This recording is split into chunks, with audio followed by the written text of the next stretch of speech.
കേരളത്തിലെ ഏറ്റവും വലിയ ഇഗ്നോ സപ്പോർട്ട് പ്ലാറ്റ്ഫോമായ ലേൺവൈസ് അവതരിപ്പിക്കുന്ന ഇഗ്നോ ഫോക്കസ് 6.0. ലേൺവൈസിന്റെ അക്കാഡമിക്സ് ആൻഡ് റിസർച്ച് ടീം നേതൃത്വം നൽകുന്ന IGNOU previous year question paper ultimate analysis 6.0യിലൂടെ ഇഗ്നോ ഡിഗ്രി PG പ്രോഗ്രാമുകളുടെ പ്രീവിയസ് ഇയർ ക്വസ്റ്റ്യൻ പേപ്പേഴ്സ് എയും അതുപോലെ തന്നെ മെഷീൻ ലേണിംഗ് അൽഗോരിതംസും യൂസ് ചെയ്തുകൊണ്ട് ഡീറ്റെയിൽ അനാലിസിസ് നടത്തി നിങ്ങളുടെ മുന്നിലേക്ക് എത്തിക്കുന്നു. ഇഗ്നോ ഫോക്കസിന്റെ ഭാഗമായിട്ടുള്ള മുൻകാല ചോദ്യ പേപ്പറുകളുടെ ഡീറ്റെയിൽഡ് അനാലിസിസും പ്രിഡിക്റ്റീവ് ക്വസ്റ്റ്യൻ പേപ്പേഴ്സിന്റെ മോഡൽ ആൻസേഴ്സും അടങ്ങിയിട്ടുള്ള PDF ഫയലുകൾ ലേൺവൈസ് ആപ്പിൽ അതാത് കോഴ്സുകളിൽ ലഭ്യമാണ്. ലേൺവൈസിലെ പ്രോഗ്രാമുകളെ കുറിച്ച് കൂടുതൽ അറിയാൻ എത്രയും പെട്ടെന്ന് വീഡിയോയുടെ ഡിസ്ക്രിപ്ഷൻ ബോക്സ് സന്ദർശിക്കുക. അവിടെ കാണുന്ന നമ്പറിൽ നിങ്ങൾക്ക് വാട്സ്ആപ്പ് വഴിയോ കോൾ വഴിയോ ബന്ധപ്പെടാവുന്നതാണ്. നമ്പർ 7592939616 എന്നതാണ്. സോ പരീക്ഷ എഴുതാൻ പോകുന്ന എല്ലാ ലേണേഴ്സിനും ജൂൺ 2026 അപ്പിയർ ചെയ്യുന്ന എല്ലാ ലേണേഴ്സിനും എന്റെ ഭാഗത്തുനിന്നും ലേൺവൈസിന്റെ ഭാഗത്തുനിന്നും എല്ലാവിധ ആശംസകളും.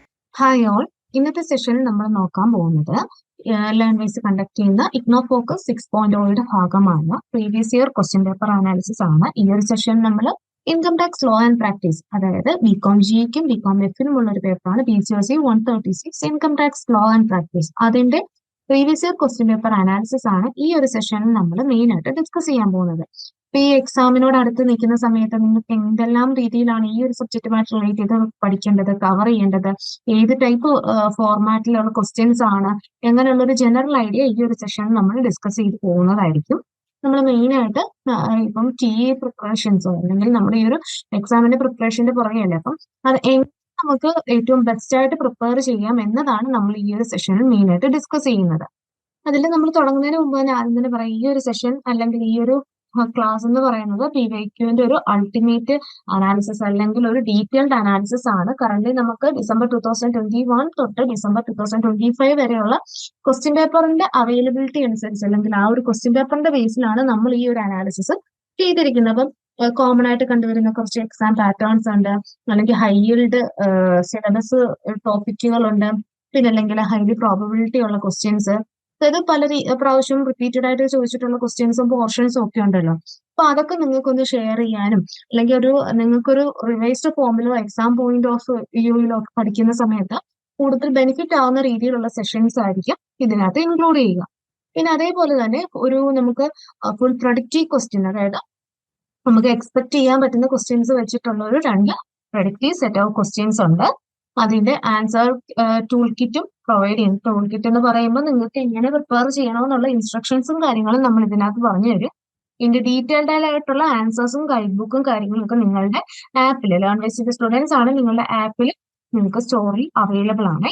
ഇനി ഈ ഒരു സെഷനിൽ നമ്മൾ മെയിൻ ആയിട്ട് നിങ്ങൾക്ക് പഠിക്കാൻ പറ്റുന്നത് നമ്മുടെ കറന്റ് സിറ്റുവേഷൻ, നമുക്ക് മുന്നോട്ടുള്ള ദിവസങ്ങളുടെ എണ്ണം അനുസരിച്ച് നമുക്കൊരു 3 രീതിയിലുള്ള പാത്ത് നിങ്ങൾക്ക് പറഞ്ഞു തരാൻ പറ്റും. പാത്ത് 1 എന്ന് പറയുന്നത് ഒരു 7 days ഫിനിഷർ, അതായത് ലാസ്റ്റ് മിനിറ്റിൽ നമ്മൾ പ്രിപ്പയർ ചെയ്യുന്ന സമയത്ത് നമ്മൾ എങ്ങനെ പഠിക്കണം എന്നത്. ഇപ്പൊ ഡേ 1 to 2, അതായത് 1-2 ദിവസം കൊണ്ട് നമ്മൾ യൂണിറ്റ് 2, അതായത് ബേസിക് കൺസെപ്റ്റ്സിന്റെ പാർട്ട് 2, 3 റെസിഡൻഷ്യൽ സ്റ്റാറ്റസ്, സാലറീസിന്റെ പോർഷന്, അങ്ങനെയുള്ള പോർഷൻസിൽ കൂടുതൽ ഫോക്കസ് ചെയ്ത് പഠിക്കാൻ ശ്രദ്ധിക്കുക. കാരണം എന്ന് വെച്ച് കഴിഞ്ഞാൽ മിക്ക പേപ്പേഴ്സിലും റിപ്പീറ്റ് ചെയ്ത് കണ്ടിട്ടുള്ള കുറച്ച് പോർഷൻസ് ആണ് ഈ ഒരു സാലറീസും റെസിഡൻഷ്യൽ സ്റ്റാറ്റസും ബേസിക് കൺസെപ്റ്റ്സും ഒക്കെ. അപ്പൊ അതിൽ ഫോക്കസ് ചെയ്ത്, അതായത് റിപ്പീറ്റഡ് ക്വസ്റ്റ്യൻസ് അല്ലെങ്കിൽ ഏറ്റവും ഇമ്പോർട്ടന്റ് ആയിട്ടുള്ള ഹൈ യിൽഡ് ടോപ്പിക്സിൽ കൂടുതൽ ഫോക്കസ് ചെയ്ത് ആ പോർഷൻസ് മസ്റ്റായിട്ട് കവർ ചെയ്തുകൊണ്ട് പഠിക്കാൻ ഈ ഒരു ലാസ്റ്റ് മിനിറ്റ് സ്റ്റഡീസിൽ കൂടുതലായിട്ട് ശ്രദ്ധിക്കാം.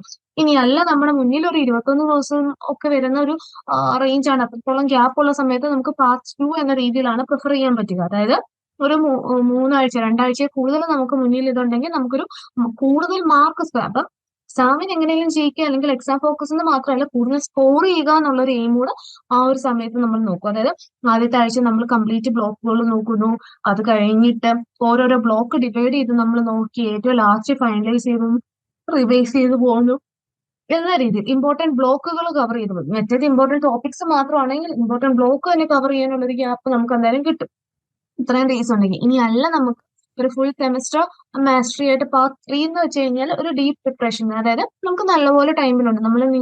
നിങ്ങൾ തന്നെ ഇപ്പൊ ജൂൺ എക്സാം എഴുതുന്നവർ മാത്രമായിരിക്കത്തില്ല, നെക്സ്റ്റ് സൈക്കിളിൽ എഴുതുന്നവരോ അല്ലെങ്കിൽ നെക്സ്റ്റ് ജൂണിലോ എക്സാം എഴുതുന്നവർ കാണുമല്ലോ.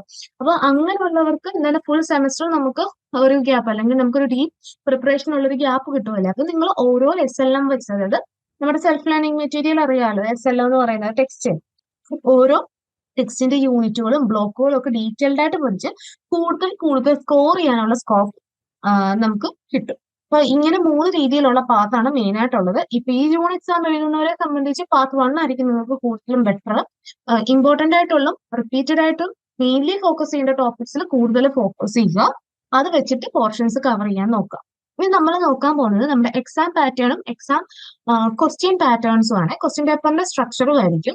മെയിൻ ആയിട്ട് നമ്മുടെ ഇൻകം ടാക്സിന്റെ പേപ്പർ വരുന്നത് 100 മാർക്സിനാണ്. ഔട്ട് ഓഫ് 100 എന്ന രീതിയിലായിരിക്കും ക്വസ്റ്റ്യൻസ് വരുന്നത്. 3 അവേഴ്സിന്റെ എക്സാം ആണ് വരുന്നത്. യൂഷ്വലി നമുക്ക് കണ്ടുവരുന്ന ക്വസ്റ്റ്യൻ പേപ്പേഴ്സിൽ 8 ക്വസ്റ്റ്യൻസ് കാണും. അതിനകത്ത് ആൻസർ ഇനി 5 എന്ന രീതിയിൽ 20 മാർക്കിന്റെ ക്വസ്റ്റ്യൻസ് വെച്ചുള്ള 5 എണ്ണം ആയിരിക്കും നമ്മൾ ആൻസർ ചെയ്യേണ്ടി വരുന്നത്. അങ്ങനെ ഔട്ട് ഓഫ് 100 ആണ് സാധാരണ നമുക്ക് മാർക്ക് വരുന്നത്.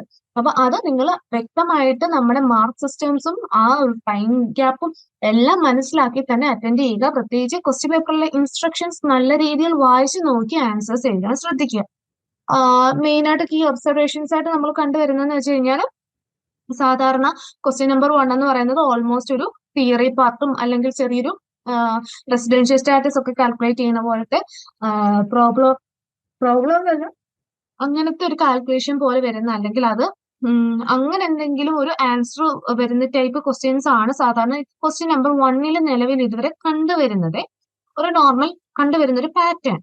പിന്നെ സാധാരണ എന്ന് വെച്ച് കഴിഞ്ഞാൽ ഒരു ഫുൾ ന്യൂമറിക്കൽ ക്വസ്റ്റ്യൻസ് ആയിട്ട് വരുന്ന 2 ക്വസ്റ്റ്യൻസ് എങ്കിലും എല്ലാ പേപ്പറിലും സാധാരണ കണ്ടുവരാറുണ്ട്. ഫുള്ളായിട്ട്, അതായത് ന്യൂമറിക്കലും തിയറിയും കൂടെ മിക്സ്ഡ് അല്ലാതെ ഫുൾ ന്യൂമറിക്കൽ മാത്രമുള്ള 2 ക്വസ്റ്റ്യൻസ് സാധാരണ കണ്ടുവരാറുണ്ട്. ക്യാപിറ്റൽ ഗെയിൻസ്, ഹൗസ് പ്രോപ്പർട്ടിയുടെ ഫീച്ചേഴ്സ്, അങ്ങനെയുള്ള സെഷൻസ് മിക്ക പാർട്ടിലും, അതായത് സബ് പാർട്ടുകളിൽ 8 to 12 മാർക്സ് എന്ന രീതിയിലുള്ള പാർട്ടിലൊക്കെ സാധാരണ ഈ ഒരു പോർഷൻസ് ഒക്കെ ചോദിച്ചു കാണുന്നുണ്ട്. അപ്പൊ ഈ ഒരു റിപ്പീറ്റഡ് നേച്ചറും കാര്യങ്ങളും നിങ്ങൾ മനസ്സിലാക്കി തന്നെ പേപ്പേഴ്സ് അറ്റൻഡ് ചെയ്യാൻ ശ്രദ്ധിക്കുക കേട്ടോ. അതിൽ നോക്കുക, നമ്മൾ മൊത്തത്തിലുള്ള ഒരു എക്സാം പേപ്പറിന്റെ ഒരു ബ്ലൂ പ്രിന്റ് നോക്കിക്കഴിഞ്ഞാൽ അതിൽ 40% ക്വസ്റ്റ്യൻസും ഡിസ്ക്രിപ്റ്റീവ് തിയറി ക്വസ്റ്റ്യൻസ് തന്നെയാണ് ചോദിക്കുന്നത്.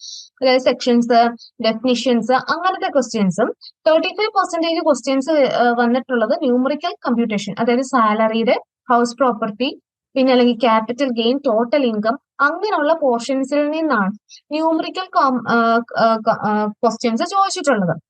Then 15% of question short notes, അതായത് നമുക്കൊരു 6 7 അല്ലെങ്കിൽ അങ്ങനത്തെ കുറച്ച് ഓപ്ഷൻസ് തന്നിട്ട് അതിനകത്ത് ആൻസർ ഇനി 4 ഷോർട്ട് നോട്ട്സ് എന്ന രീതിയിൽ ക്വസ്റ്റ്യൻസ് ചോദിക്കാറുണ്ട്. ദെൻ 5% കേസ് ലോസും അതേപോലെ തന്നെ 5% റെസിഡൻഷ്യൽ സ്റ്റാറ്റസും ഫണ്ടമെന്റൽസുമായിട്ട് റിലേറ്റ് ചെയ്ത ക്വസ്റ്റ്യൻസുമാണ് നിലവിൽ കണ്ടിട്ടുള്ളത്. ഇനി നമുക്ക് ഹൈ ഈൽഡ് സിലബസ് മാപ്പ് നോക്കാം. അതായത് ഇതിനകത്ത് പറയുന്നത് 3 ടയർ എന്ന രീതിയിലുള്ള സിസ്റ്റമാണ്. അതായത് ഏറ്റവും കൂടുതൽ പ്രാവശ്യം റിപ്പീറ്റ് ചെയ്ത് അല്ലെങ്കിൽ ഏറ്റവും കൂടുതൽ പ്രാവശ്യം റെഫർ ചെയ്തിരിക്കുന്ന ക്വസ്റ്റ്യൻസ് അല്ലെങ്കിൽ ടോപ്പിക്സിനെ നമ്മൾ ഹൈ ഈൽഡ് എന്നും, ഇനി ഫ്രീക്വന്റ് അപ്പിയറൻസ് ആണ്, കണ്ടിന്യൂസ് അല്ല, ഫ്രീക്വന്റ്ലി അപ്പിയർ ചെയ്യുന്നുണ്ടെങ്കിൽ മീഡിയം ഈൽഡും, ഒക്കേഷണലി മാത്രം, അതായത് വല്ലപ്പോഴും മാത്രം, അതായത് ഇപ്പൊ 8 ക്വസ്റ്റ്യൻ പേപ്പർ എടുത്താൽ അതിനകത്ത് 1 or 2 പ്രാവശ്യം മാത്രം വന്നിട്ടുള്ള ക്വസ്റ്റ്യൻസിനെ നമ്മൾ ലോ ഈൽഡും എന്ന രീതിയിലാണ് ഇതിനകത്ത് തിരിച്ചിരിക്കുന്നത്. നമുക്കിനി ആ ഒരു ടോപ്പിക് വൈസ് നോക്കാം. ഫസ്റ്റ് ബ്ലോക്കിലെ യൂണിറ്റ് 1, അതിനകത്ത് ബേസിക് കൺസെപ്റ്റ്സിന്റെ പാർട്ട് 1 പ്രീവിയസ് ഇയേഴ്സിൽ അല്ലെങ്കിൽ previous year, assessment year, PAN, അല്ലെങ്കിൽ as a person, who is a person എന്ന് പറയുന്ന ക്വസ്റ്റ്യൻ ഒക്കെ ഇല്ലേ. അപ്പൊ അങ്ങനത്തെ ക്വസ്റ്റ്യൻസ് ഒക്കെ ഫ്രീക്വന്റ്ലി 5 പ്രാവശ്യം ചോദിച്ചു കണ്ടിട്ടുണ്ട്. ഡിസംബർ 2025 ലേറ്റസ്റ്റ് ആയിട്ട് ചോദിച്ച ക്വസ്റ്റ്യൻ ആണ്. അതിന് നമുക്ക് മീഡിയം ഈൽഡ് എന്ന രീതിയിൽ ആ ക്വസ്റ്റ്യൻ പറയാം. Then unit 2 basic concepts 2 agricultural, casual, capital versus revenue portions 8 പ്രാവശ്യം ചോദിച്ചിട്ടുണ്ട്. ലേറ്റസ്റ്റ് ഡിസംബറിലെ ക്വസ്റ്റ്യനും ചോദിച്ചതാണ്. ഹൈ ഈൽഡ് ടോപ്പിക് ആണ്. Then unit 3 residential status and tax liability, അത് 6 പ്രാവശ്യമാണ് ചോദിച്ചിട്ടുള്ളത്. ഹൈ ഈൽഡ് ടോപ്പിക് ആണ്. ദെൻ ബ്ലോക്ക് 1 തന്നെ യൂണിറ്റ് 4 എക്സംപ്റ്റഡ് ഇൻകം ആകെ 1 പ്രാവശ്യമേ നിലവിൽ ഇതുവരെ ചോദിച്ചു കണ്ടിട്ടുള്ളൂ. 2023 ചോദിച്ചിട്ടുള്ളത്. അതുകൊണ്ട് തന്നെ ഇനി ലോ ഈൽഡ് എന്ന രീതിയിൽ നമുക്ക് പറയാം. ദെൻ ബ്ലോക്ക് 2 യൂണിറ്റ് 5 സാലറീസിന്റെ part 1 allowance, gratuity, pension, leave encashment, അങ്ങനെയുള്ള പോർഷൻസ് 9 പ്രാവശ്യം ചോദിച്ചു കാണുന്നുണ്ട്. ഏറ്റവും ലേറ്റസ്റ്റിൽ വരെ ചോദിച്ച പോർഷൻ ആണ്. ഹൈ ഈൽഡ് ടോപ്പിക് ആണ്. കണ്ടിന്യൂസ് ആയിട്ട് ആ ഒരു പോർഷനിൽ നിന്ന് ക്വസ്റ്റ്യൻ ചോദിക്കുന്നുണ്ട്. Then unit 6 salaries part 2 rent free accommodation, motor car, ഈ ഒരു പോർഷൻസ് ഒക്കെ നമുക്ക് 5 പ്രാവശ്യമാണ് ചോദിച്ചു കാണുന്നത്. നമുക്ക് മീഡിയം ഈൽഡ് എന്ന രീതിയിൽ അതിനെ പറയാം. Then unit 7 salaries part 3 provident fund ഉണ്ടല്ലോ, പ്രൊവിഡന്റ് ഫണ്ട് സെക്ഷൻ 80C അങ്ങനെയുള്ള പാർട്ടുകൾ 4 പ്രാവശ്യം ചോദിച്ചു കണ്ടിട്ടുണ്ട്. നമുക്കൊരു മീഡിയം yield എന്ന രീതിയിൽ ആ ഒരു ടോപ്പിക്കിനെ പറയാൻ പറ്റും. Then block 3 unit 8 income from house property 7 പ്രാവശ്യം ചോദിച്ചിട്ടുണ്ട്. ഹൈ yield ടോപ്പിക്കാണ്, കണ്ടിന്യൂസ് ക്വസ്റ്റ്യൻസ് വരുന്ന ഒരു പോർഷൻ ആണ്. Unit 9 profits and gains of business or profession എന്ന് പറയുന്നത്, അതായത് ഡിപ്രീസിയേഷൻ ലോസസ് ആ ഒരു പാർട്ടിൽ 4 പ്രാവശ്യമാണ് ചോദിച്ചിട്ടുള്ളത്. മീഡിയം yield ടോപ്പിക്കാണ്. Unit 10 profits and gains of business of പ്രൊഫഷനകത്ത്, അതായത് സെക്ഷൻ 37, 43B ആ പാർട്ടിൽ 3 പ്രാവശ്യമാണ് ക്വസ്റ്റ്യൻസ് ചോദിച്ചിട്ടുള്ളത്. ലോ yield ടോപ്പിക്കാണ്. പിന്നെ യൂണിറ്റ് 11 അതിൽ profits and gains of business or profession part 3 ഉണ്ട്. അതിൽ പെർസെപ്റ്റീവ് ബേസിസ് പറയുന്നുണ്ട്. അതിൽ ഒരു പ്രാവശ്യമേ ക്വസ്റ്റ്യൻ വന്നിട്ടുള്ളൂ. ലോ yield ടോപ്പിക്കാണ്. Then block 4 unit 12 capital gains section 54, 54F, CGS 1988 ആ ഒരു പോർഷൻസ് ഒക്കെ നമുക്ക് 9 പ്രാവശ്യം ചോദിച്ചിട്ടുണ്ട്. അതായത് കണ്ടിന്യൂസ് ക്യാപിറ്റൽ ഗെയിൻസിൽ ക്വസ്റ്റ്യൻസ് വരാറുള്ളതാണ്. നമുക്ക് ഹൈ yield ടോപ്പിക്കാണ്. ദെൻ വരുന്നത് unit 13 income from other sources, അതായത് ഡിവിഡന്റ്, ബോണ്ട് വാഷിംഗ്, ലോട്ടറി അങ്ങനത്തെ കുറച്ച് പോർഷൻസ് ഉണ്ടായിരുന്നല്ലോ. Income from house other source എന്ന് പറഞ്ഞുകൊണ്ട് അത് 6 പ്രാവശ്യം ചോദിച്ചിട്ടുണ്ട്. ലേറ്റസ്റ്റ് ആയിട്ട് ഡിസംബർ ക്വസ്റ്റ്യനും ചോദിച്ചൊരു പോർഷൻ ആണ്. ഹൈ yield ടോപ്പിക്കാണ്. ദെൻ ക്ലബിംഗ് ഓഫ് ഇൻകം 6 പ്രാവശ്യം ചോദിച്ചിട്ടുണ്ട്. ഹൈ yield ആണ്. Then deductions from gross total income, അതായത് 80C ഡിഡക്ഷൻ, 80D, 80G അങ്ങനെ വരുന്ന ഡിഡക്ഷൻസ് 7 പ്രാവശ്യം ചോദിച്ചിട്ടുണ്ട്. ഹൈ yield ടോപ്പിക്കാണ്. Unit 16 assessment of individuals computation of total income എന്ന് പറഞ്ഞ പോർഷൻ 9 പ്രാവശ്യം കണ്ടിന്യൂസ് ആയിട്ട് ചോദിക്കുന്ന ഒരു പോർഷൻ ആണ്. ഹൈ yield ടോപ്പിക്കാണ്. ദെൻ ബ്ലോക്ക് 5 എടുത്തു കഴിഞ്ഞാൽ യൂണിറ്റ് 17 അസസ്മെന്റ് ഓഫ് ഫേംസ്, അതായത് പാർട്ണർഷിപ്പ് ഡീഡ് സെക്ഷൻ 184 ആ പാർട്ടൊക്കെ 3 പ്രാവശ്യം ചോദിച്ചിട്ടുണ്ട്. ലോ yield ടോപ്പിക്കാണ്. Unit 18 filing of returns and tax authorities, അതായത് ബെസ്റ്റ് ജഡ്ജ്മെന്റ് അല്ലെങ്കിൽ പാന് എന്ന കുറച്ച് പോർഷൻസ് ഉണ്ടല്ലോ, അത് നമുക്ക് 6 പ്രാവശ്യം ചോദിച്ചിട്ടുണ്ട്. ഹൈ yield ടോപ്പിക്കാണ്. പക്ഷെ 2025 2 സൈക്കിളും ചോദിച്ചു കണ്ടില്ല. 2024 ജൂണിലാണ് ഏറ്റവും ലേറ്റസ്റ്റ് ആയിട്ട് ചോദിച്ചേക്കുന്നത്. Then unit 19 online filing of returns, ഈ ഫയലിംഗ് ITR 1 ഈ ഒരു പോർഷൻസ് ഒക്കെ 6 പ്രാവശ്യം ചോദിച്ചിട്ടുണ്ട്. നമുക്ക് കഴിഞ്ഞ ഡിസംബറിലും ചോദിച്ച പോർഷൻ ആണ്. ഹൈ yield ടോപ്പിക്കാണ്. Then unit 20 leading cases decided by the supreme court, നമുക്ക് കേസ് സ്റ്റഡി പോലത്തെ ഒരു പോർഷൻ ഉണ്ടല്ലോ ലാസ്റ്റില്. അതിനകത്ത് ഒരു ക്വസ്റ്റിനെ നിലവിൽ ഇതുവരെ ചോദിച്ചു കണ്ടിട്ടുള്ളൂ. ലോ yield ആണ്. നമുക്ക് അത് തുടർച്ചയായിട്ട് ഇതുവരെ കണ്ടിട്ടില്ല. നമുക്കൊരു ലോ yield വരുന്ന ഒരു ടോപ്പിക്കാണ് ആ ഒരു കേസ് സ്റ്റഡിയുടെ പോർഷനെ. ഇത് ഇത്രയുമാണ് നമ്മളുടെ ഒരു yield വൈസ് അല്ലെങ്കിൽ നമ്മളുടെ ഒരു ഇമ്പോർട്ടന്റ് ബേസിൽ പറഞ്ഞു കഴിഞ്ഞാൽ റിപ്പീറ്റേഷന്റെ ബേസിൽ പറഞ്ഞാലുള്ള ടോപ്പിക്സും കാര്യങ്ങളും. ഇതിൽ നോക്കുക, ഏറ്റവും കൂടുതൽ പ്രാവശ്യം റിപ്പീറ്റ് ചെയ്തിരിക്കുന്ന അല്ലെങ്കിൽ 9 പ്രാവശ്യം റിപ്പീറ്റ് ചെയ്തിരിക്കുന്ന ടോപ്പിക്സ് എന്ന് പറയുന്നത് നമുക്ക് 3 കാണാം. Computation of total income, assessment of individuals, then capital gains, അതായത് സെക്ഷൻ 54, 54F, CGS അങ്ങനത്തെ പോർഷൻസ് ഉണ്ടല്ലോ അത്. ദെൻ സാലറീസ്, അതായത് HRI, gratuity, pension, leave encashment അങ്ങനത്തെ പോർഷൻസും. ദെൻ 8 പ്രാവശ്യം റിപ്പീറ്റ് ചെയ്ത് വന്നിരിക്കുന്നതാണ് നമ്മളുടെ അഗ്രികൾച്ചർ ആൻഡ് കാഷ്വൽ ഇൻകത്തിന്റെ portion. Then clubbing of income അത് 6 പ്രാവശ്യം ചോദിച്ചു കണ്ടിട്ടുണ്ട്. അങ്ങനെ നമ്മളുടെ ടോപ്പ് 5 റിപ്പീറ്റഡ് എക്സാം ക്വസ്റ്റ്യൻസ് എന്ന് പറയുന്നത് ഇത് ഇത്രയുമാണ്. Computation of total income, capital gains, salaries, then casual income, agriculture and casual income, clubbing of income. Then നമുക്കൊരു ഗോൾഡൻ ക്വസ്റ്റ്യൻ ബാങ്ക് നോക്കാം. ഇതിനകത്ത് നമുക്കൊരു ഹൈ പ്രോബബിലിറ്റി വരുന്ന ക്വസ്റ്റ്യൻസ് ഏതൊക്കെയാണ് എന്തൊക്കെയാന്ന് വരുന്ന കുറച്ചൊരു ഇതാണ്. നമുക്ക് ഫസ്റ്റ് പാർട്ട്, അതായത് സാലറീസ് 1ന്റെ പാർട്ട് നോക്കിക്കഴിഞ്ഞാൽ ഒരു 4 ക്വസ്റ്റ്യൻസ് നമുക്ക് അതിനകത്ത് നിന്ന് ഒരു ഇമ്പോർട്ടന്റ് ആയിട്ട് പറയാം. അതിൽ മോസ്റ്റ് റിപ്പീറ്റഡ് ക്വസ്റ്റ്യൻസ് ആണ് ഈ 4 എണ്ണവും. What are the provisions of income tax act regarding commutation of pension? Second one, what are the provisions of income tax related to house rent allowance? Third one, explain the provisions regarding gratuity under section 10, subsection 10 of the Income Tax Act. Fourth one, ഒരു problem based ആണ്. Mr. Radhesham is employed in a company. Compute his taxable salary for the assessment year 2023-24. Salary rupees 20,000 per month. DA rupees 2,000 per month. Medical allowance rupees 5,000 per month. Bonus equal to 2 months salary. Commission rupees 20,000 per annum. perquisite, sweeper and cook rupees 1,500 per month each. Car 1,400 cc for personal use. Rent-free unfurnished house is either owned by the employer. Then AV rupees 1 lakh. Gardener rupees 2,000 per month.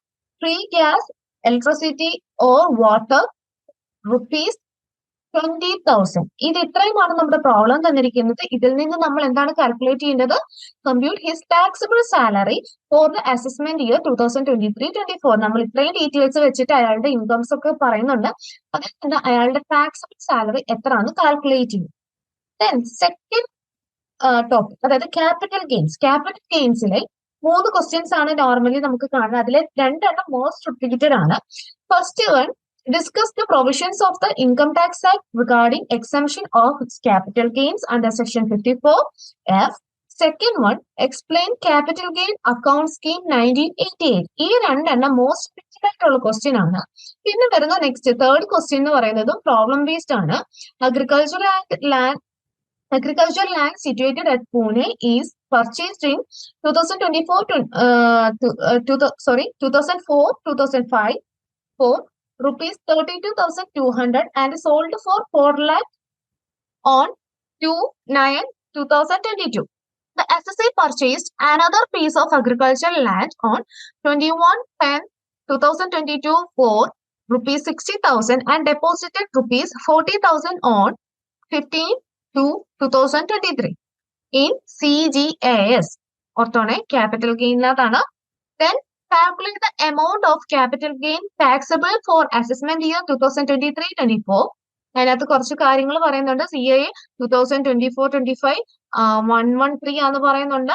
പിന്നെ അതേപോലെ തന്നെ 2022-23 331 ആണെന്നും പറയുന്നുണ്ട്.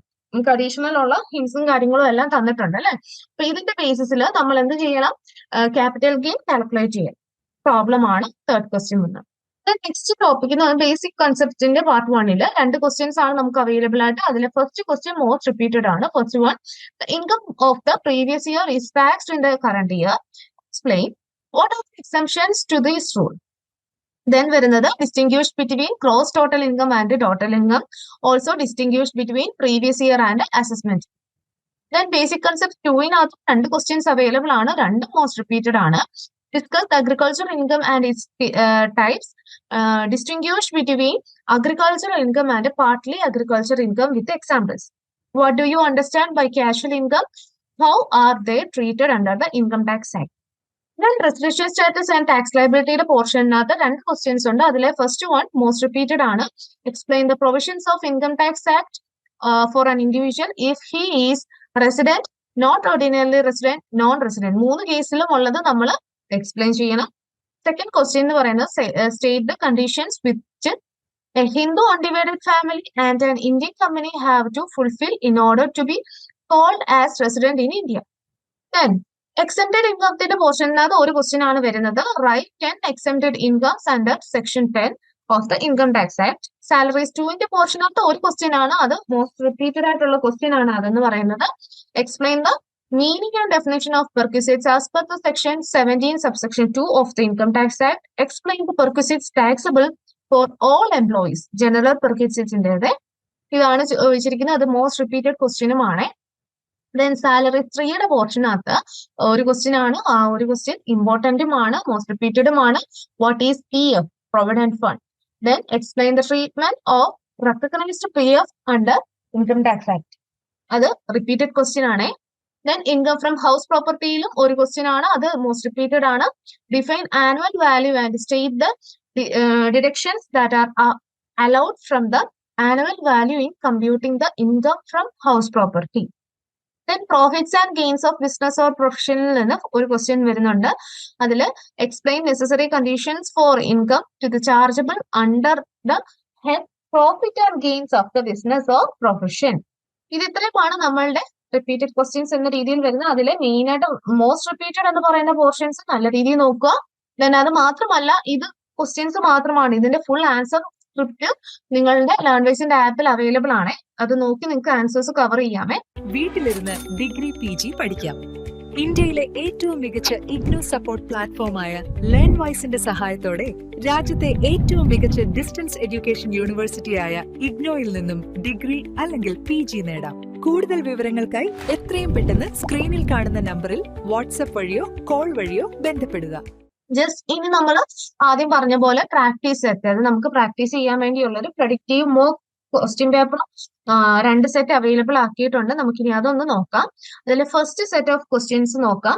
മുമ്പേ പറഞ്ഞ പോലെ 3 hours questions ആണ്. നമുക്ക് ആൻസർ ഇനി 5 എന്ന രീതിയിൽ, അറ്റംപ്റ്റ് ഇനി 5 എന്നുള്ള ഓപ്ഷൻസ് ഉണ്ട്. നമുക്ക് എത്ര ഓപ്ഷൻസ് ഉണ്ടോ അതിൽ നിന്ന് 5 മാത്രം ബെസ്റ്റ് ആയിട്ട് അറിയാവുന്ന 5 ആൻസർ ചെയ്ത് 20 മാർക്ക് വെച്ചിട്ടായിരിക്കും ഓരോന്നിനും ഉള്ളത്. First question, define person under section 2 subsection 31 and list the 7 categories with examples. And B part വരുന്നത് explain the how casual income is taxed under the Income Tax Act with one illustration. അതായത് നമ്മൾ explain ചെയ്യണം വിത്ത് 1 illustration. അത് പ്രത്യേകം ശ്രദ്ധിച്ചോണേ. എക്സാമ്പിൾസോ illustrations ഒക്കെ ചോദിച്ചിട്ടുണ്ടെങ്കിൽ അത് പ്രത്യേകം കാണിച്ച് തന്നെ ആൻസേഴ്സ് ചെയ്യാൻ നോക്കുക. എങ്കിൽ മാത്രമേ അതിന്റെ ആ 10 മാർക്ക് കിട്ടത്തുള്ളൂ. അപ്പൊ 10 വെച്ച് first question 20 marks. Then second question part A വരുന്നത് explain the provisions regarding gratuity under section 10 marks ആണ് വരുന്നത്. ഓക്കെ, സബ്സെക്ഷൻ 10 ആണ് പറയുന്നത്. ദെൻ വരുന്നതെന്ന് വെച്ച് കഴിഞ്ഞാൽ പാർട്ട് ബിയില് mister Arjun covered by the payment of gratuity act returns on 15th May 2023 after 29 years and 8 months. He received rupees 7,20,000 gratuity, last drawn basic rupees 32,000 and DA rupees 8,000 per month. Compute exempt and taxable gratuity for annual year 2024-25. 10 മാർക്കിന്റെ question ആണ്, problem question ആണ്, നോക്കി answer ചെയ്യണം. Then question number 3 part A വരുന്ന discuss the provisions of Income Tax Act regarding perquisites value of rent free accommodation. 10 മാർക്കാണ്. B പാർട്ടിൽ വരുന്നത് state the conditions under which a Hindu undivided family and an Indian company are treated as resident in India. അത് 10 മാർക്സിന്റെ question ആണ്. Question number 4 വരുന്നത് compute annual value and income for house property of Mrs. Bhavida who owns a house at Bengaluru. Municipal value rupees 1,20,000, fair rent rupees 1,35,000, standard rent 1,30,000, actual rent rupees 12,000 per month, municipal taxes paid by owner rupees 12,000, interest on loan taken for the construction rupees 1,80,000, house was vacant for 2 months. ഇത് total 20 മാർക്സിന്റെ question ആണ്. ഇത് പ്രത്യേകം നമ്മൾ പ്രത്യേകിച്ച് ആ live സെഷന്റെ സമയത്തൊക്കെ നമ്മൾ discuss ചെയ്തതാണ്. നമ്മളിൽ ഓരോ കേസസ് ഹൗസ് പ്രോപ്പർട്ടിയുടെ കേസ് വരുന്ന സമയത്ത് ആ ഹൗസ് എവിടെ ലൊക്കേറ്റ് ചെയ്യുന്നു നോക്കണം. അതനുസരിച്ച് നമ്മൾ മുനിസിപ്പൽ വാല്യൂവിന്റെ കാര്യങ്ങൾ ഇതൊക്കെ നോക്കും. ഇവിടെ ഓൾറെഡി മുനിസിപ്പൽ വാല്യൂവും ഫെയർ റെന്റും എല്ലാം തന്നിട്ടുണ്ട്. അതനുസരിച്ചാണ് നമ്മൾ അതിന്റെ ഒരു എന്താണ് നിങ്ങൾക്ക് അറിയാലോ ഡിഡക്ഷൻസിന്റെ പോർഷൻ നമുക്ക് കണ്ടീഷൻസ് നോക്കണം. കണ്ടീഷൻസ് സാറ്റിസ്ഫൈ ചെയ്തിട്ട് ഏറ്റവും എന്താണ് ലീസ്റ്റ് ഓഫ് ദ ഫോളോയിങ് എന്ന രീതിയിലുള്ള റൂൾസും കാര്യങ്ങളും എല്ലാം നോക്കി വേണം നമുക്കത് ചെയ്യേണ്ടി വരും. അപ്പൊ ഡീറ്റെയിൽ ആയിട്ട് അത് നോക്കി ചെയ്യുക. സ്കോർ ചെയ്യാൻ നല്ലൊരു ക്വസ്റ്റ്യൻ ആണ്. അതായത് 20 മാർക്സിന്റെ ക്വസ്റ്റ്യൻ ആണ്. അത്യാവശ്യം അതിന്റെ റൂൾസ് അറിയാമെങ്കിൽ പെട്ടെന്ന് തന്നെ ചെയ്ത് സ്കോർ ചെയ്യാൻ പറ്റുന്ന ഒരു പ്രോബ്ലം ആണത്. ദെൻ ഫിഫ്ത്ത് ക്വസ്റ്റ്യൻ വരുന്നത് explain section 43B last 5 items allowed only on actual payment. Then 10 മാർക്കിന്റെ ക്വസ്റ്റ്യൻ ആണ്. ബി പാർട്ടിൽ വരുന്നത് explain the meaning of capital gains, distinguish between short term and long term capital gains with examples. 10 മാർക്കിന്റെ question ആണ്. ഞാനന്ന് ക്ലാസ്സിന്റെ സമയത്ത് പ്രത്യേകം പറഞ്ഞിട്ടുണ്ടായിരുന്നു ആ ക്യാപിറ്റൽ ഗെയിന്റെ കാര്യം. ക്യാപിറ്റൽ ഗെയിൻ എവിടാണേലും എന്താണേലും ചോദിക്കാൻ എപ്പോഴും ചാൻസ് ഉള്ളതാണ്. 10 മാർക്കിന്റെ ഒരു ക്വസ്റ്റ്യൻ ചോദിക്കുന്നതെന്ന് വെച്ച് കഴിഞ്ഞാൽ ഷോർട്ട് ടേമും ക്യാപിറ്റൽ ഗെയിൻ രണ്ടും ചോദിച്ചിട്ടുണ്ട്. ഇത് പ്രോബ്ലം എന്ന രീതിയിലും തിയറി എന്ന രീതിയിലും നമുക്ക് ചോദിക്കാൻ ചാൻസ് ഉള്ള ഒരു പോർഷൻ ആണ് ഈ ഒരു ക്യാപിറ്റൽ ഗെയിനെ. അപ്പൊ അത് ഫോക്കസ് ചെയ്ത് പഠിച്ചാണേ. സാലറീസ്, ക്യാപിറ്റൽ ഗെയിൻ അങ്ങനത്തെ പോർഷൻസ് ഫോക്കസ് ചെയ്ത് തന്നെ പഠിക്കുക. റിപ്പീറ്റഡ് ക്വസ്റ്റ്യൻസിലൊക്കെ മെയിൻ ആയിട്ട് ഫോക്കസ് ചെയ്ത് പഠിക്കുക കേട്ടോ. Then sixth question, what do you mean by the clubbing of income? Then explain the provisions relating to clubbing of രണ്ട് കാര്യങ്ങൾ, clubbing of income of minor child, അതേപോലെ clubbing of income from assets transferred to spouse, അതേപോലെ തന്നെ മൂന്നാമത്തെ എന്നത് cross transaction. ഇത് വെച്ചിട്ട് നമ്മൾ അതിന്റെ എക്സ്പ്ലനേഷൻ കൊടുക്കുക. 20 മാർക്കിന്റെ ക്വസ്റ്റ്യൻ ആണ്. 7th ക്വസ്റ്റ്യൻ വരുന്നത് ഒരു പ്രോബ്ലം ബേസ്ഡ് ആണ്. Mister Raghav aged 45 provides the following particulars for assessment year 2024-25 old regime ആണ് പറയുന്നത്. Compute his total income tax liability. അതിനകത്ത് വരുന്നതെന്ന് വെച്ചാൽ ഫസ്റ്റ് കേസിൽ സാലറി പറയുന്നുണ്ട് ₹45,000 per month, DA 40% of salary, HRA ₹12,000 per month, rent paid ₹14,000 per month in Delhi. ഇതൊക്കെ പ്രത്യേകം not ചെയ്യുക എവിടാണ് എന്തെന്നെല്ലാം ഉള്ളത്. ദെൻ ഫോർത്ത് പറയുന്നത് income from house property ₹90,000 computed ആണ്. ദെൻ LTCG വരുന്നുണ്ട് on equity shares ₹1,20,000, interest on savings bank ₹13,000, donation to PM national relief fund ₹20,000 by check, LIT paid, LIT life insurance premium paid ₹30,000, contribution to RPF ₹36,000. 20 മാർക്കിന്റെ question ആണ്. Detailed ആയിട്ട് നോക്കി മനസ്സിലാക്കിയിട്ട് answer ചെയ്തും workout ചെയ്ത് നോക്കണം. Then 8th question write short notes on the 4 of the following. നമുക്ക് കുറച്ച് ഷോർട്ട് നോട്ട്സിന്റെ ലിസ്റ്റ് തന്നിട്ടുണ്ട്. അപ്പൊ അതിൽ നിന്ന് ഏറ്റവും ബെസ്റ്റ് ആയിട്ട് അറിയാവുന്ന 4 ആൻസർ ചെയ്യുക. നോക്കാം. Agriculture income and partly agriculture income ആണ് ഫസ്റ്റ് വൺ. സെക്കൻഡ് വൺ പറഞ്ഞിരിക്കുന്നത് provisions for online filing of returns. Then Section 80D, deductions for medical insurance premium. Then bond washing transaction, best judgment assessment under Section 144, permanent account number, PAN നമ്പറിനെ കുറിച്ച് ചോദിച്ചിട്ടുണ്ട്. ഇതിൽ ഏറ്റവും best ആയിട്ട് അറിയാവുന്ന 4 answer ചെയ്യുക. 5 mark വെച്ച് 20 mark. Then set B, second സെറ്റിലുള്ള ക്വസ്റ്റ്യൻസ് നോക്കാം. അതും 3 hours ആണ്. അറ്റംപ്റ്റ് 5 എന്ന് പറയുന്നുണ്ട്. 20 മാർക്ക് വെച്ചിട്ട്. ഫസ്റ്റ് ക്വസ്റ്റ്യൻ എ പാർട്ട് വരുന്നത് the income of the previous year is taxed in the current year. Explain the rule and its exemptions. Then B part വരുന്ന write 10 exempted incomes under section 10 of the income tax act. 10 marks ആണ് വരുന്നത്. Second question, define annual value. State the deductions allowed from annual value in computing income from house property. Compute the annual value and income from house property of Mr. Dinesh let out house. Municipal value ₹80,000.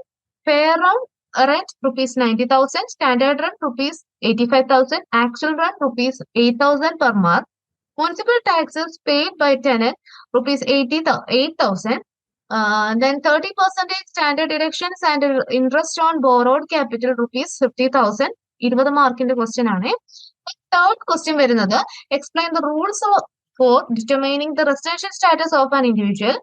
Then B part വരുന്നത് Mr. Asif, an Indian citizen, leaves India for employment on 2023 September 25 and returns on 15th March 2024. He has not been outside India in any earlier previous years.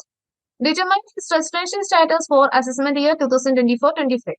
10 മാർക്കിന്റെ question ആണ്. ഒരു എളുപ്പമുള്ള question ആണ്. അതായത് കുറച്ച് സിറ്റിസന്റെ cases പറയുന്നുണ്ട്. അയാളുടെ റെസിഡൻഷ്യൽ സ്റ്റാറ്റസ് നമ്മൾ കാൽക്കുലേറ്റ് കണ്ടുപിടിക്കണം. അയാള് റെസിഡന്റ് നോൺ റെസിഡന്റ് അങ്ങനെയുള്ള നമ്മൾ ബേസിക് കണ്ടീഷൻ അഡീഷണൽ കണ്ടീഷൻ വെച്ച് കണ്ടുപിടിക്കത്തില്ലേ, അങ്ങനെ കണ്ടുപിടിച്ച് അയാളുടെ സ്റ്റാറ്റസ് കറക്റ്റ് ആയിട്ട് എക്സ്പ്ലെയിൻ ചെയ്യുക.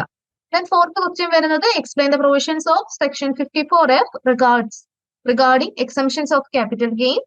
ബി പാർട്ടിൽ വരുന്നത് മിസ്റ്റർ കരൺ സെൽ ഷെയർസ്, അതായത് ലോങ് ടേം ആണ് പറയുന്നത്, on 12th August 2023 for ₹20 lakh, indexed cost ₹6 lakh. He purchases a residential house on 2024 March 2 for ₹12 lakh and deposits ₹3 lakh in CGAS. Compute exempt and taxable capital gains. Capital gains എത്രയാണ് compute ചെയ്യണം, അതേപോലെ തന്നെ exempted capital gains calculate ചെയ്യാം. Fifth question വരുന്നത് explain the provisions regarding set of and carry forward of business losses and capital losses. B പാർട്ടിൽ വരുന്നത് what are the provisions regarding clubbing of income of A minor child. Then sixth question വരുന്നത് discuss the 5-step procedure for e-filing of ITR in India. Explain the benefits of e-filing over physical filing. Also outline the contents of ITR 1. നമുക്ക് ചെയ്യേണ്ടത് എന്താണ്, ITRന്റെ ഗുണങ്ങളും കാര്യങ്ങളും എല്ലാം discuss, അതിന്റെ step ഉണ്ടല്ലോ procedure, അത് എക്സ്പ്ലെയിൻ ചെയ്യുക. എന്നിട്ട് നമ്മളൊരു ഫ്ലോ ചാർട്ട് പോലൊക്കെ പഠിച്ചില്ലേ, അപ്പൊ അതിന്റെ കാര്യങ്ങൾ എക്സ്പ്ലെയിൻ ചെയ്യുക, പോയിന്റ്സ് കൊടുത്തിട്ട് എക്സ്പ്ലെയിൻ ചെയ്യുക. എന്നിട്ട് അത് ഫിസിക്കൽ ഫയലിങ്ങും ഓൺലൈൻ ഫയലിങ്ങും തമ്മിലുള്ള വ്യത്യാസങ്ങളും ബെനിഫിറ്റ്സും കാര്യങ്ങളും ഒക്കെ പോയിന്റ് ഔട്ട് ചെയ്യുക. സെവൻത് ക്വസ്റ്റ്യൻ വരുന്നത് mister Mahal air resident Professor, aged 58, provides the following for assessment year 2024-25. Old റെജ്യൂം ആണ് പറയുന്നത്. Compute his total income. നമുക്ക് ഇൻഫർമേഷൻസ് വന്നിട്ടുണ്ട്. Salary ₹55,000 per month. DA 45% of salary. 50% of form part of retirement benefit. HRA ₹15,000 per month. Rent paid ₹15,000 per month in Mumbai. Then royalty from academic books ₹240,000. Then examinership income ₹60,000. Income from card games ₹18,000. Winnings from lottery 40,000 gross. Contribution to RPF 90,000. Life insurance paid ₹24,000. Policy sum assured എന്ന് പറയുന്നത് 3 lakh ആണ് അവിടെ. Donation to approved charitable institution 30,000 by cheque വരുന്നുണ്ട്. Last one medical insurance premium for self ₹22,000. ഇത്രയും അയാളുടെ ബാക്കി കുറച്ച് cases ഒക്കെ കണ്ടീഷൻസ് ഒക്കെ പറയുന്നുണ്ട്. ഇത് വെച്ചിട്ട് നമ്മൾ എന്ത് ചെയ്യണം?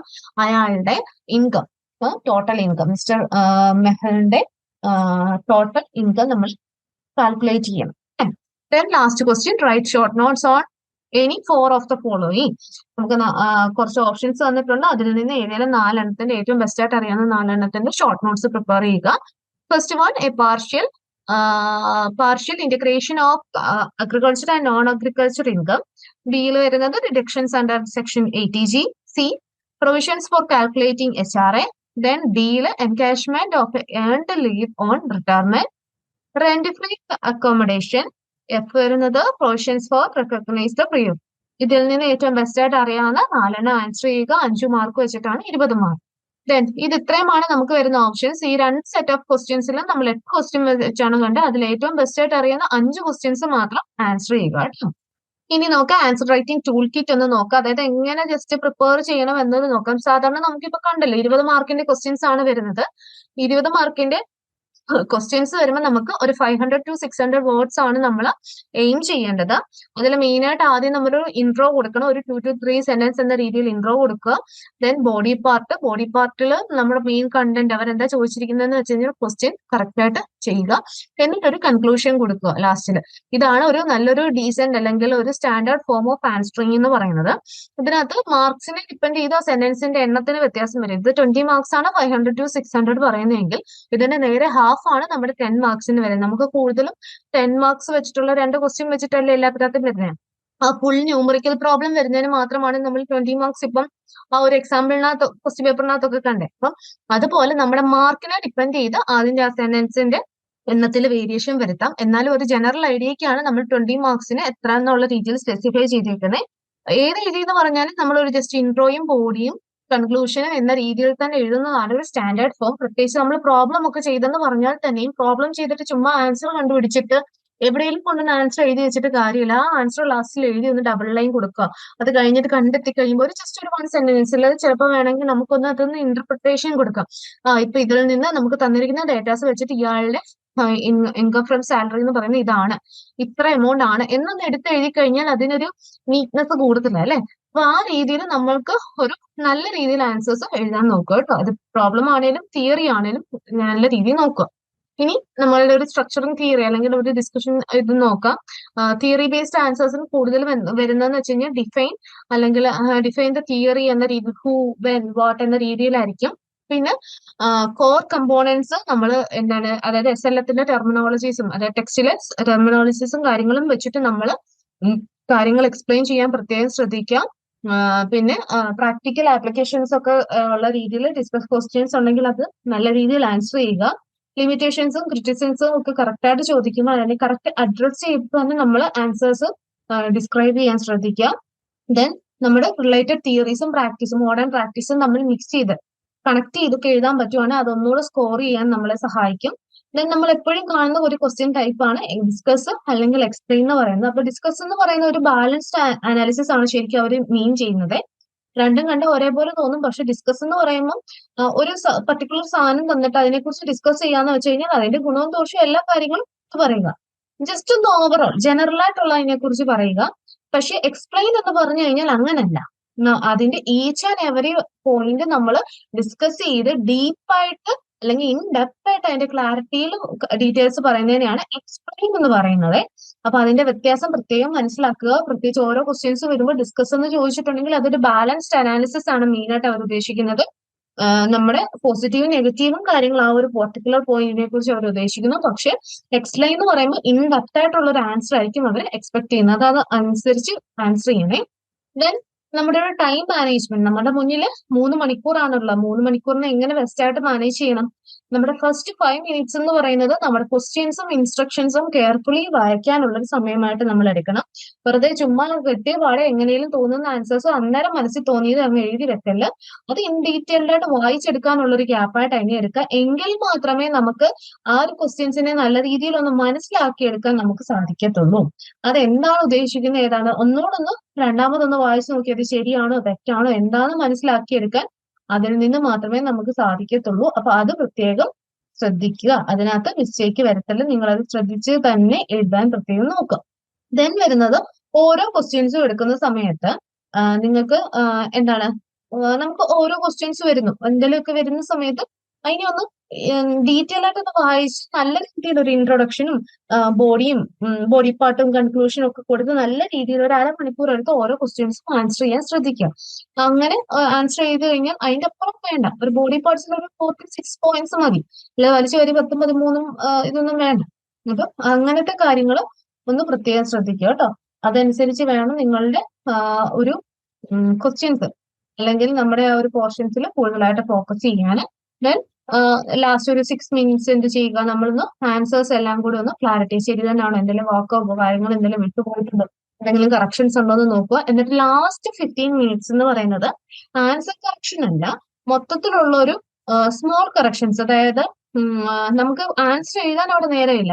ക്വസ്റ്റ്യൻ മാർക്ക് വിട്ടുപോയിട്ടുണ്ടോ, അല്ലെങ്കിൽ എന്തെങ്കിലും ഹൈലൈറ്റ് ചെയ്യേണ്ടതോ, അങ്ങനത്തെ ചെറിയ ചെറിയ കാര്യങ്ങളും കറക്ഷൻസ് നോക്കാനുള്ള, എന്തെങ്കിലും ക്വസ്റ്റ്യൻ പേപ്പർ അങ്ങോട്ടും ഇങ്ങോട്ടും മാറിയിട്ടുണ്ടോ, ഇവയെല്ലാം ചെക്ക് ചെയ്യാനുള്ള ഒരു ടൈമാണ് ലാസ്റ്റ് 15 മിനിറ്റ്സ്. നമ്മുടെ എൻറോൾമെന്റ് നമ്പർ, ഡീറ്റെയിൽസ്, അങ്ങനത്തെ സംഭവങ്ങൾ.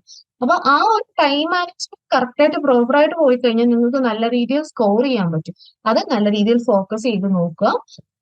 ഇനി നിങ്ങൾക്ക് ഇതിന്റെ ഫുൾ വർക്ക് ആൻസേഴ്സ് കിട്ടണമെങ്കിൽ ഞാൻ മുമ്പേ പറഞ്ഞു, സെറ്റ് എയുടെയും സെറ്റ് ബിയുടെയും അല്ലെങ്കിൽ നിങ്ങൾക്ക് ആദ്യം പറഞ്ഞിരിക്കുന്ന കുറച്ച് ഗോൾഡൻ ക്വസ്റ്റ്യൻ പേപ്പർ ഒക്കെ ഇല്ലേ, ഇതെല്ലാം ക്വസ്റ്റ്യൻസ് മാത്രമല്ലാതെ നിങ്ങൾക്ക് അതിന്റെ ആൻസർ ഗൈഡ് ബുക്കും നിങ്ങളുടെ ആപ്പിൽ അവൈലബിൾ ആണ്. നമ്മുടെ ആ ഒരു PYQന്റെ ഫുൾ ബുക്ക്ലെറ്റ് നിങ്ങളുടെ ആപ്പിൽ അവൈലബിൾ ആണ്. ഓൾറെഡി നമുക്ക് ലേണേഴ്സിലെ സ്റ്റുഡൻസ് ആണ്, നിങ്ങളുടെ ആപ്പിൽ സ്റ്റോറിൽ ഇത് അവൈലബിൾ ആണ്. ദെൻ ഇതിനകത്ത് ഇപ്പൊ ലേൺവേസിൽ ഇതിന്റെ അകത്തുള്ള, അല്ലെങ്കിൽ ആസ് എ ലേൺവേസ് സ്റ്റുഡന്റ് നിങ്ങൾക്ക് ഇതിന്റെ ഇതും സെറ്റ് പ്രാക്ടീസ് സെറ്റയുടെയും ബിയുടെയും ഫുൾ വർക്ക് ആൻസേഴ്സും പിന്നെ PYQന്റെ ബുക്ക്ലെറ്റും അതേപോലെ ഹൈ പ്രോബിലിറ്റി ക്വസ്റ്റ്യൻസ് ഉണ്ടല്ലോ, ക്വസ്റ്റ്യൻസ് പാക്ക്, അതുമായിട്ട് റിലേറ്റ് ചെയ്ത ലേറ്റസ്റ്റ് സെഷനും എല്ലാം നിങ്ങൾക്ക് അവൈലബിൾ ആയിരിക്കും. അതേപോലെ തന്നെ നിങ്ങൾക്ക് സ്ട്രക്ചേർഡ് ആയിട്ടുള്ളൊരു ഗൈഡൻസും ആൻസർ പ്രസന്റേഷൻ സ്കോറിങ്ങിനെ കുറിച്ചൊക്കെ ഉള്ളൊരു സെറ്റ് ഇൻസ്ട്രക്ഷൻസും കാര്യങ്ങളും എല്ലാം ലഭിക്കുന്നതായിരിക്കും. പിന്നെ മെന്റർ സപ്പോർട്ട് നിങ്ങൾക്ക് അറിയാമല്ലോ, ഇതിനകത്തുള്ളവരാണെങ്കിൽ നിങ്ങൾക്കറിയാം മെന്റർ സപ്പോർട്ട് നിങ്ങളുടെ കൂടെ കാണും. നിങ്ങൾക്ക് എന്തെങ്കിലും ഡൗട്ട്സോ കാര്യങ്ങളോ ഉണ്ടെങ്കിൽ ക്ലിയർ ചെയ്ത് കൂടെ കാണും. അതേപോലെ തന്നെ അങ്ങനെ നമുക്ക് ഈ ഒരു ലാംഗ്വേജിന്റെ ഒരു എക്കോസിസ്റ്റത്തിലോട്ട് ജോയിൻ ചെയ്യാനായിട്ടാണെങ്കിൽ നിങ്ങൾക്ക് താഴെ വാട്സ്ആപ്പ് നമ്പർ ഇതുവരെ ഇല്ലാത്തവരാണെങ്കിൽ നിങ്ങൾക്ക് ജോയിൻ ചെയ്യാനുള്ള ഡീറ്റെയിൽസും കാര്യങ്ങളും കൊടുത്തിട്ടുണ്ട്. അത് ഫോളോ ചെയ്താൽ മതി. ടീമിനെ കണക്ട് ചെയ്ത് കഴിഞ്ഞാൽ അവർ റിപ്ലൈ തരുന്നതായിരിക്കും, ഡീറ്റെയിൽസ് ഷെയർ ചെയ്യും. ദെൻ നിങ്ങൾക്ക് നല്ലൊരു എക്സാം ആയിരിക്കട്ടെ, നല്ല രീതിയിൽ നല്ല റിസൾട്ടോടെ നല്ല സന്തോഷത്തോടെ എക്സാം ഹാളിൽ നിന്ന് ഇറങ്ങാൻ പറ്റട്ടെ എന്ന് വിഷ് ചെയ്യുന്നു. Wish you all the best. Highly yield ആയിട്ടുള്ള ടോപ്പിക്സ് ഒക്കെ നോക്കി, റിപ്പീറ്റഡ് ക്വസ്റ്റ്യൻസ് നോക്കി നല്ല രീതിയിൽ റിലാക്സ്ഡ് ആയിട്ട് പ്രിപ്പയർ ചെയ്ത് പോകുക കേട്ടോ. Wish you all the best. വീട്ടിലിരുന്ന് ഡിഗ്രി PG പഠിക്കാം. ഇന്ത്യയിലെ ഏറ്റവും മികച്ച ഇഗ്നോ സപ്പോർട്ട് പ്ലാറ്റ്ഫോമായ ലേൺവൈസിന്റെ സഹായത്തോടെ രാജ്യത്തെ ഏറ്റവും മികച്ച ഡിസ്റ്റൻസ് എഡ്യൂക്കേഷൻ യൂണിവേഴ്സിറ്റിയായ ഇഗ്നോയിൽ നിന്നും ഡിഗ്രി അല്ലെങ്കിൽ PG നേടാം. കൂടുതൽ വിവരങ്ങൾക്കായി എത്രയും പെട്ടെന്ന് സ്ക്രീനിൽ കാണുന്ന നമ്പറിൽ വാട്സ്ആപ്പ് വഴിയോ കോൾ വഴിയോ ബന്ധപ്പെടുക.